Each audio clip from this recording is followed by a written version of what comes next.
everybody to this webinar today. We are going to talk about images. If you don't know me, my name's Anthony Larkin. I'm a Senior Product Marketing Manager here in the Web Experience Group at Akamai, and I'm joined by Mo. Mo, introduce yourself. Hey everybody, my name is Mo Abelmegd. I'm a Product Line Manager here at Akamai. And today we're going to talk about, like I said, images, but in particular, the image problem.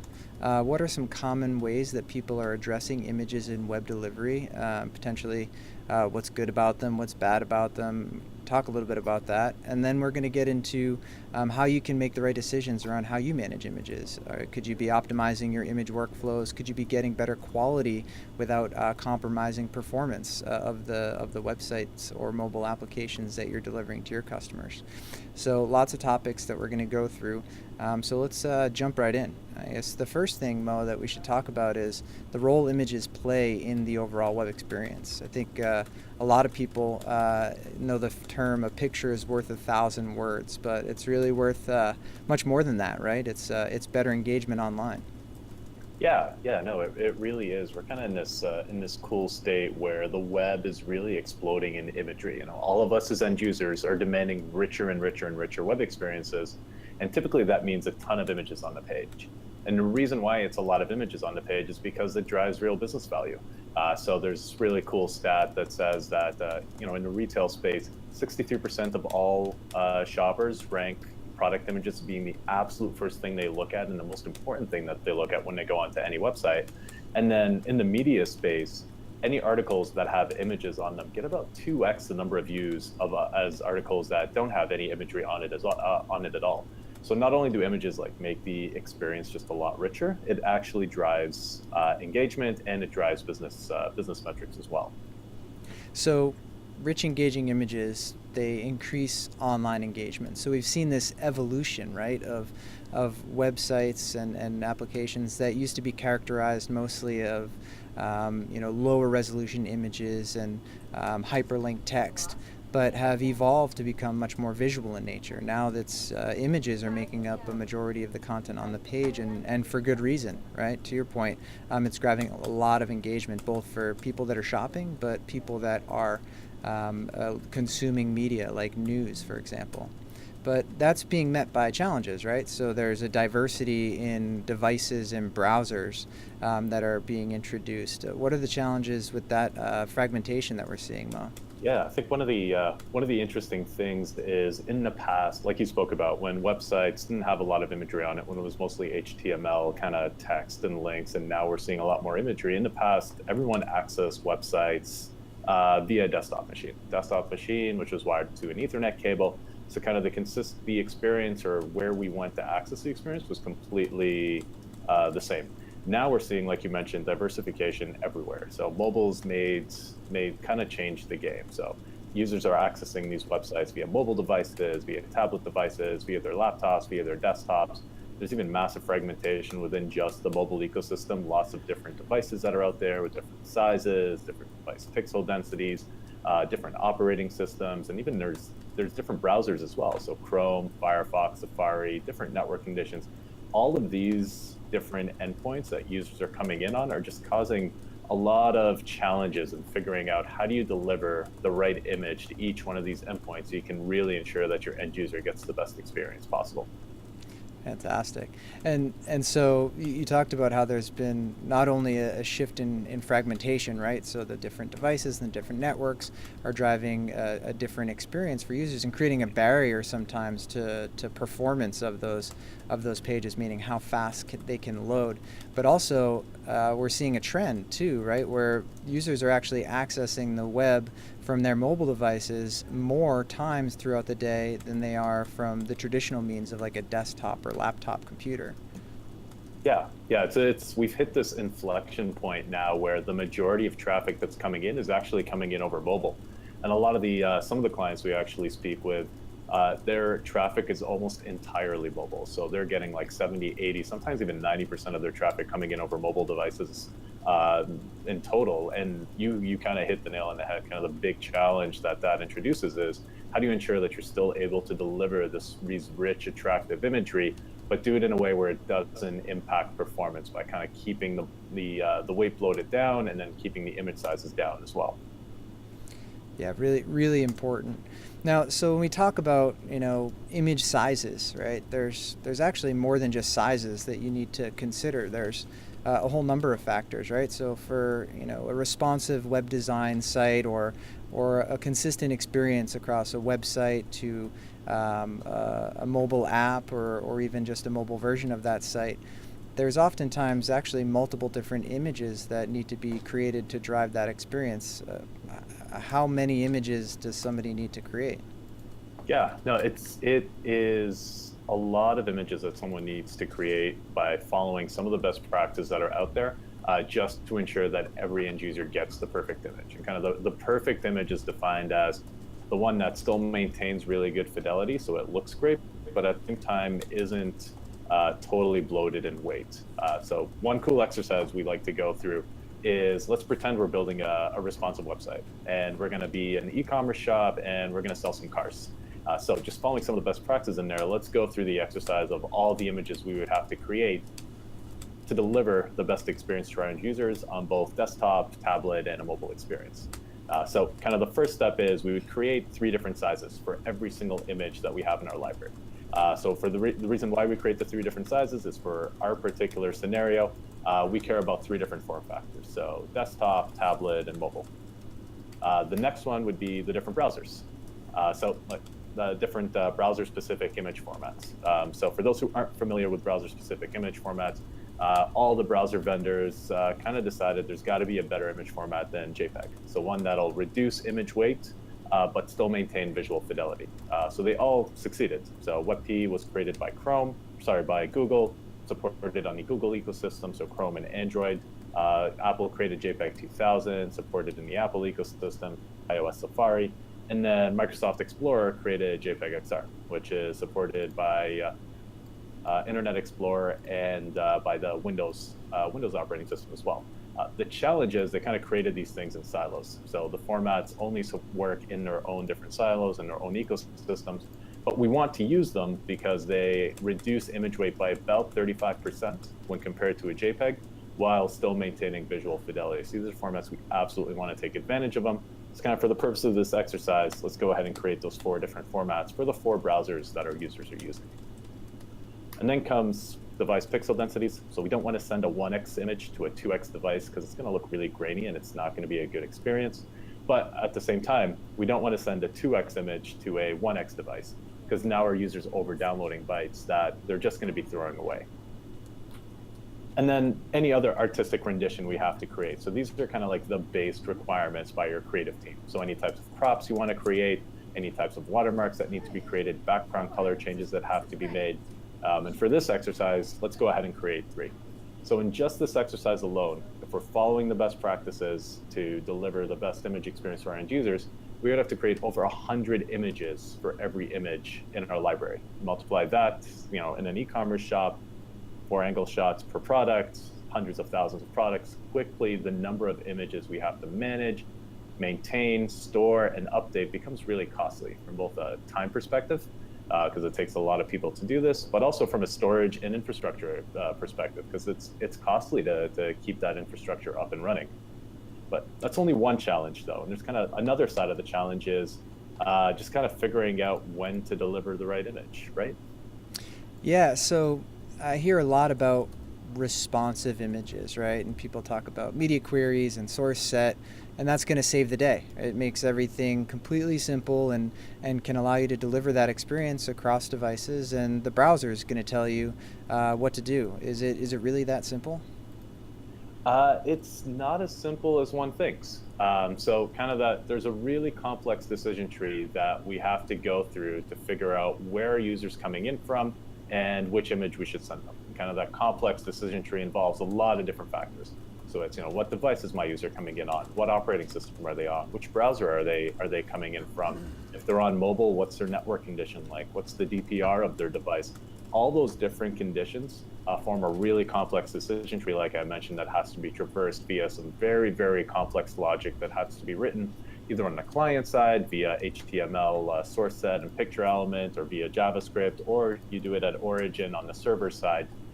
Both of them are kind of very difficult and complex code that we have to write and maintain, and oftentimes we don't even get the full coverage that we need. There's just so many different combinations out there. It's just really difficult to write the codes to parse that really complex decision tree.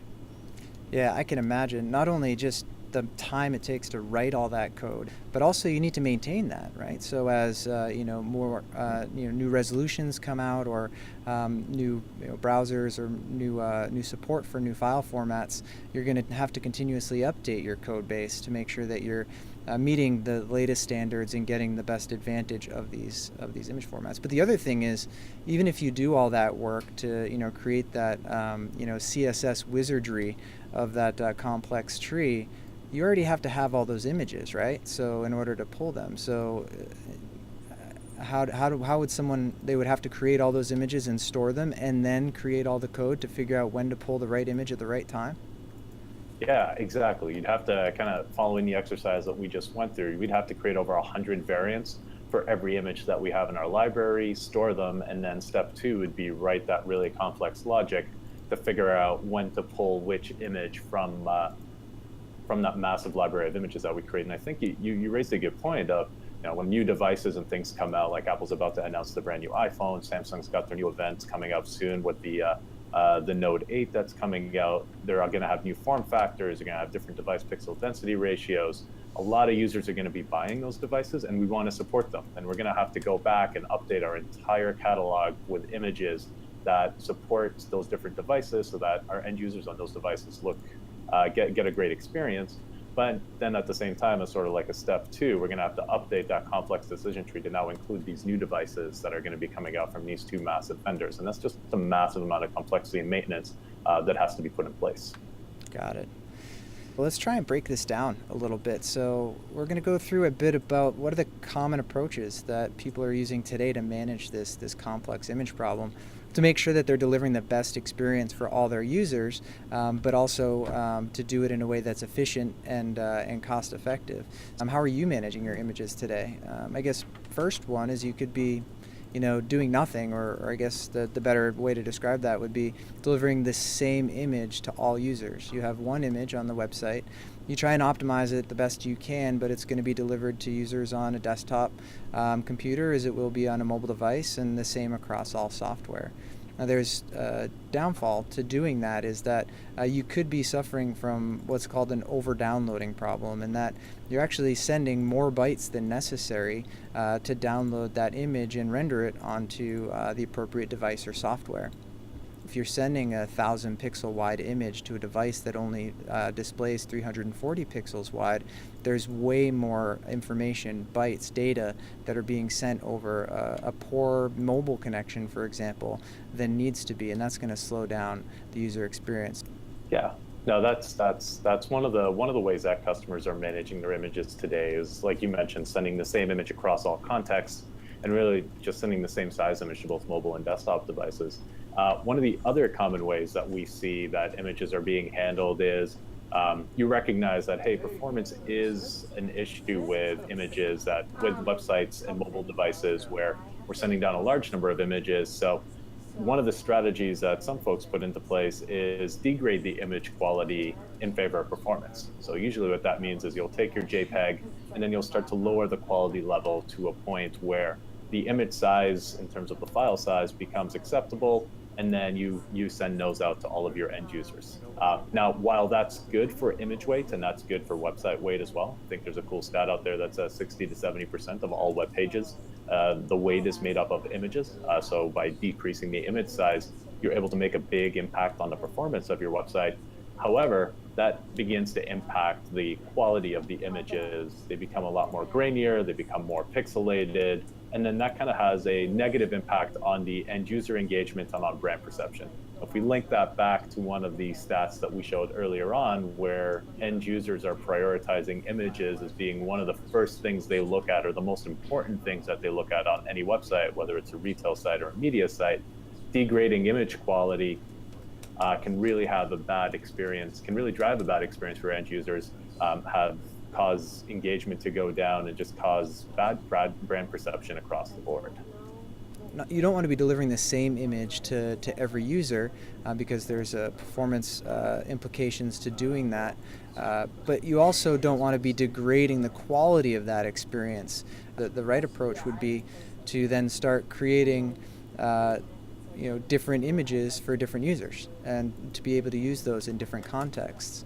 So there's a bunch of different ways to do that. The first one, I guess, would be manual image transformation and logic. So actually doing this by hand. A lot of people have a creative team and they use software, photo editing software, to create different sizes and renditions. It can be extremely labor intensive to do that and error prone. There's a high cost to having teams focused on spending a lot of time.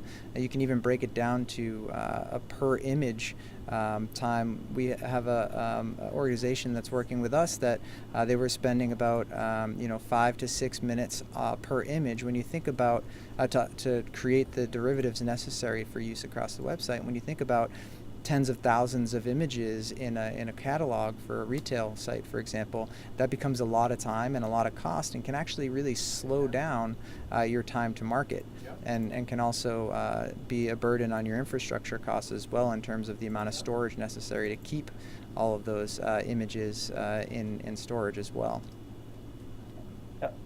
Yeah, and I think that's you raised some great points there about the cost in terms of both the time and the people power required to create all these different variants that are required manually.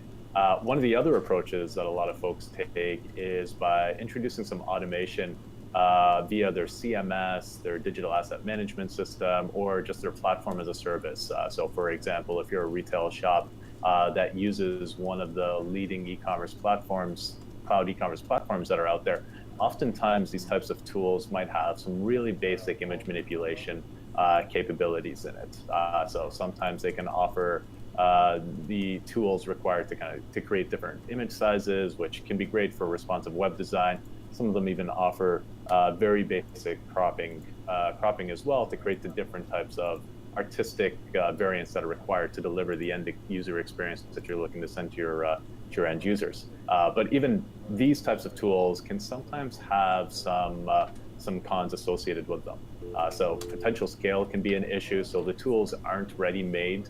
The tools that are part of these different platforms or the CMSs aren't ready-made to be full-blown dynamic image manipulation solutions. So as a lot of users begin to hit your website, scale can become an issue, performance issues as well, and then just the limited capabilities that are involved. So because these tools aren't primarily dynamic image manipulation tools, they're usually part or embedded inside of some already existing content workflow, which introduces some rigidity in there as well. So it's really a great idea to be able to try to decouple these two things, so that you have the flexibility for your digital content owner or your digital content creator to be able to create the experiences that they want to give to their end users, and then have another tool that's out there to be able to create all the variants that are required to give your end users that perfect performance and perfect experience, while still maintaining the performance and scale that you're looking for. Oftentimes when people struggle to find something that's not purpose-built for them, they go the DIY route, right? And so they say, well, if I can't, if my CMS or my platform as a service isn't going to meet my requirements, let me build something myself that's going to do what I need it to do. And that would be, actually standing up some infrastructure, maybe cloud infrastructure or your own servers in your own data center, to do image transformation, to actually automate some of the creation of these assets. A lot of them actually will create the assets and actually dump them in a repository.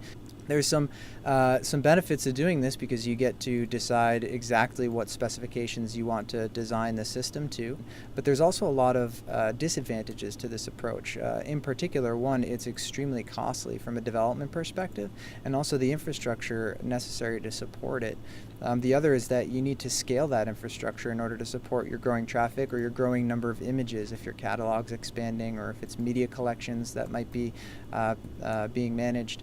And then the last one is that it's not future-proofed, right? So once you build this solution one time, it's going to meet the requirements of what image formats are available today and what resolutions and form factors that you want to accommodate today. But it's not going to inherit the ones for the future unless you put in additional development effort to make sure that you maintain that of constantly managing and developing this product, essentially, this DIY infrastructure to do your image transformations.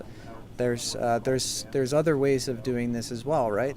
Yeah. So if you kind of come to the conclusion that a DIY solution isn't the right solution for you because of the costs that you mentioned, I think one client that we work with mentioned that their infrastructure and their storage costs alone with their DIY solution runs them about $10,000 a month in cost. So something that's really, really costly, and things that, and when you're looking to reduce costs, that's one of the things that you could be looking for.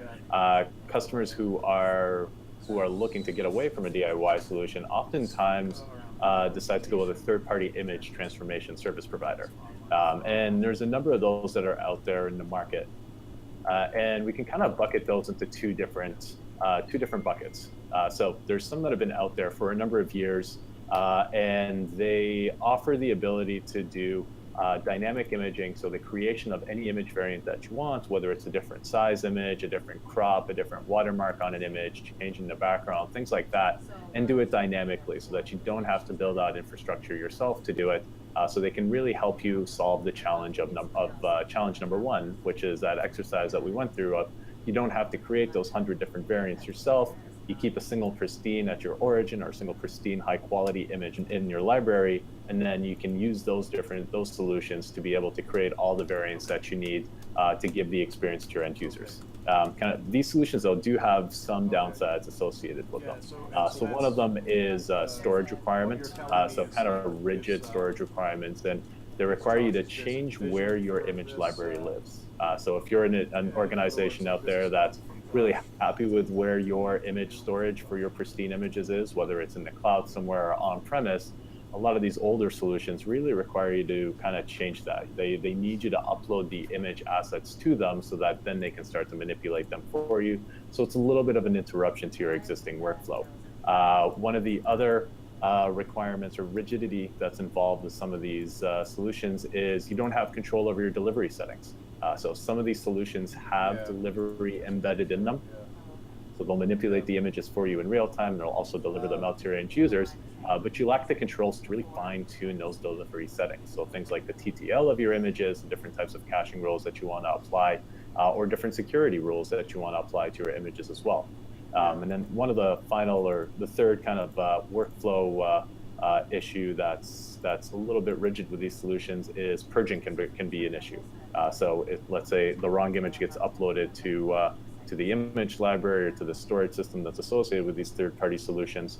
When you want to purge it from that image library, you're not always guaranteed to have it purged from that final delivery, especially if you're using your own delivery solution. If you do have a preferred CDN that you work with, making sure that all of those different pieces work really closely together and work well together can sometimes be painful to make sure that it's set up and you kind of cover all the different corner cases that are out there that can, if they go wrong, can really have a bad impact on your business.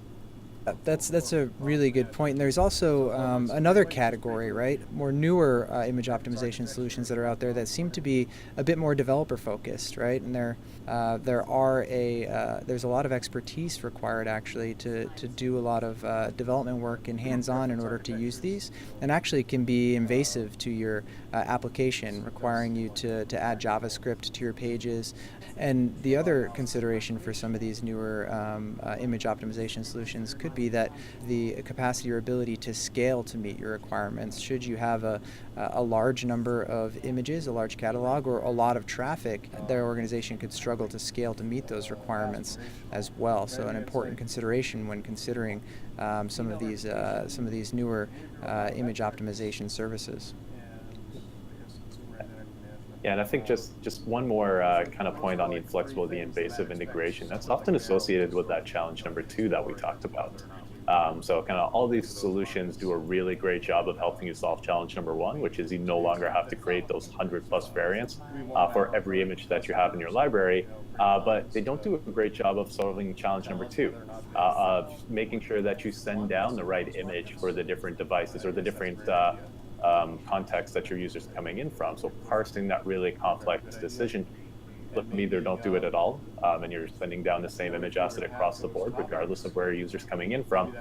Some of them try to help you with that problem, but they kind of the way that you end up having to leverage those solutions to be able to parse some of those complex decision trees is via those invasive techniques, injecting JavaScript into your site, or having to really spend a lot of time coding up your application to be able to have those solutions parse that decision tree for you. Yeah, that's a really, really good point there. It's going to be a lot of manual effort and a lot of complex coding and an invasive integration in order to do the automation. And that automation piece and what the service can do for you automatically is going to be so key, because that's where a lot of your workflow optimizations are going to come from, as well as a lot of the efficiency and the time to market benefit you're going to gain in streamlining how you implement and how you use these images. Now, there's one last category as well, Mo. There's these other content delivery providers that are, claiming image optimization service as well. What are those all about? Because images make up the majority of page weight nowadays, decreasing image size or taking care of the images on your page or on your application are kind of the lowest hanging fruit to improving performance on your site. If you can optimize your imagery, then you more than likely are able to optimize the performance on your website, as long as there's no other things that are blocker, whether it's bad JS practices or third-party tagging or third-party content that's in place. So a lot of CDNs are beginning to roll out image optimizations as part of their solutions. So being able to do things like detect which application or which browser users coming in from, and then being able to send down the right image format to the end users. Now, while that does take you kind of part of the way there, by leveraging, for instance, some of these new image formats that are coming out there, they're still not complete solutions. In that, they try to address a lot of the CDNs with their solutions are trying to focus on addressing problem number two, which is let's send down the right image format or the right certain optimizations, depending on where the user's coming in from, the device or the browser they're coming in from. But they don't address problem number one at all, which is you need to have the capabilities to be able to create the different variants or the artistic variants that are required to just deliver on kind of the basic requirements that your marketing team or creative team has set out when designing their website. Yeah, really critical to consider. Now, we've talked a bit about a number of different approaches, but we haven't talked about the Akamai approach. So Akamai has a solution called Image Manager. And what it allows you to do is to automatically deliver the highest quality image with the least amount of bytes to every single user. And we talked a lot about automation. We talked a lot about simplicity and workflows. To be able to engage audiences with attractive images that are automatically optimized for both the maximum visual quality and optimized for performance, it will reduce the cost and effort to transform and deliver these web-ready images to your customers. And that really gives you a faster time to market, helps you reduce the storage costs because you're only storing a single pristine image asset and delivering all of the derivatives from a global network cached out on the servers. And you drive higher revenue engagement through having faster page load times, through a reduced amount of bytes delivered to those end users, and overall high quality experiences without having to compromise the performance of the experience for your customers. Mo, how does that work? How does Image Manager do that for customers? Yeah. Why don't we go through kind of a high-level workflow of how Image Manager works? So there's 4 steps that we like to talk about. So the first step is the linking step, which is tell us where your pristine images live. Now, one of the nice things about Image Manager being integrated with your Akamai delivery product is that you don't have to change where your origin is. There's no upload process of the images to us.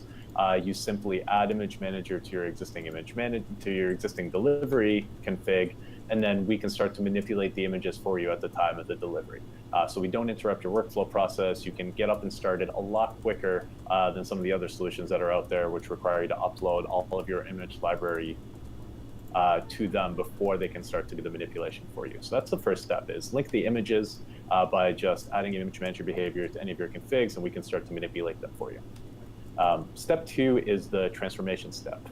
So this step is optional depending on your use case. So if you have a use case where different crops are required, different watermarks, different sizes required for, let's say, for instance, a product page, if you're an e-commerce shop where you want to show different thumbnails of the image and then a big zoomed in image, you can use Image Manager to create all the different artistic variants that you need to deliver the experience that's required for your end user. The benefits there are you save a single pristine image asset at origin, and then leverage Image Manager to just dynamically create all the different variants that you need on the Akamai platform, and then deliver them out to your end user. So you really cut down on your costs, like Anthony had mentioned. Rather than having to create 100 variants and save all of those in storage, you just save the single pristine and then create all the 100 variants on the Akamai platform, cutting down on that storage cost tremendously. And you also improve your time to market. Like Anthony had mentioned, there's a client we worked with, or some stats that we've heard, where it can take up to 5 minutes to create all the variants needed per image. Now you can do it very quickly, very instantly, via just really quickly changing some of the configurations. Yeah, that customer was actually Linen Chest. They're a retailer out of Canada. They sell home goods online, and they were taking about 5 to 6 minutes per image to create the right format and derivative necessary for the various portion of the experience. And by using the Image Manager service, they were actually able to cut that down to about 3 to 4 minutes per image. And so that actually cut it down by about 53% of the amount of time necessary on a per image basis. So when it comes to adding a new product line to the site or preparing for an upcoming sale, it actually was huge time to market savings for them, and a great competitive differentiator, an advantage for them as a company. Yep, absolutely. Cutting down your time to market is absolutely critical. Like Anthony mentioned, if you're a media site and you have a brand new news story that's about to break, being able to create those image variants really quickly and getting that story out to your end users is absolutely critical.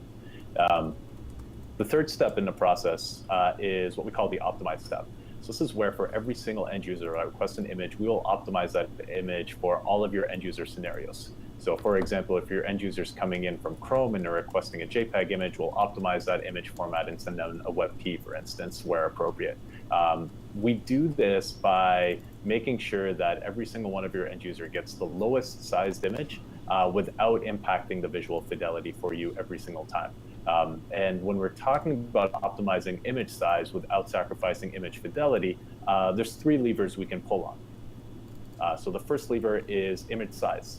So for instance, wherever we see over downloading, so where your end users might be requesting an image that's wider than the width of the device that they're on, we'll automatically resize that image for you at the edge, and then send down that smaller image down to your end user. So they're downloading less image bytes to their phone, and then the phone's going to be unpacking smaller image size as well, which means it's going to render a lot quicker for your end users and a much better engagement. The second lever we can pull on when we're looking to reduce image weight but maintain visual fidelity is format. So leveraging things like WebP for Chrome and Android, leveraging things like JPEG 2000 for Safari and iOS, Image Manager will ensure that your end user always gets the best image format. There are certain cases where going from a JPEG to a WebP will actually make the image bigger. It really depends on the colors that are in the image, the bits, things like that. So in those scenarios, we'll be able to detect that for you at the edge, and we won't pick that decision for you. So we always ensure that we try to deliver the best image format, which reduces the byte size and never makes it bigger. The third lever you pull on when you're looking to reduce image weight but maintain visual fidelity is intelligent compression.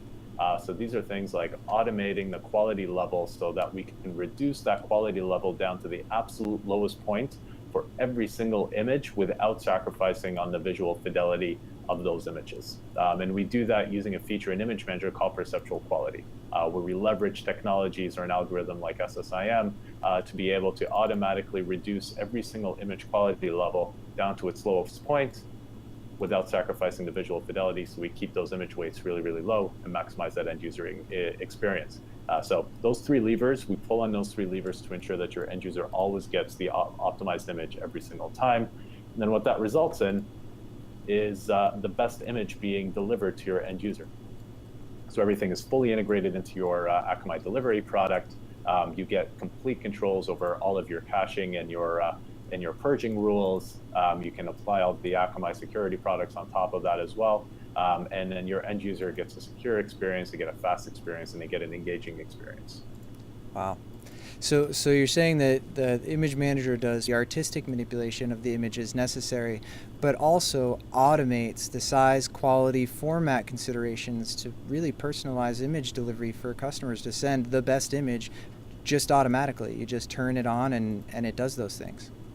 Yeah, yeah. Akamai is we're in a really good place with the platform, and the platform has tremendous insight into all the end user requests. So whenever a request is made, we know the end user device, we know the end user browser, the operating system, and with Image Manager, we've actually built out the technology to analyze the images themselves.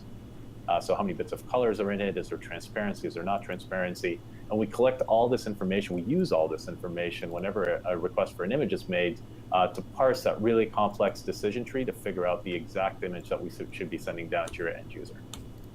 So what should people do now? I guess we have the Performance Insights Image Weight Impact Report. You can actually go on Akamai.com right now and request an automated report from us. It will actually go through your website and show what types of impact an automated automated image optimization service could have for your site.